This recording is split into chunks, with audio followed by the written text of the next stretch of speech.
U for unicorn fish. Unicorn fish get their name from the long bony horn on their foreheads.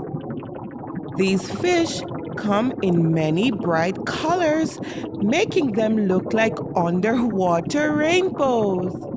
Their bright colors help them blend in with coral reefs.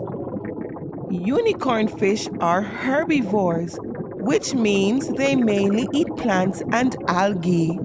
They use their sharp beaks to scrape algae off rocks and corals. Some types of unicorn fish are known as cleaner fish. They eat parasites and dead skin of larger fish, providing a helpful cleaning service to their aquatic neighbors.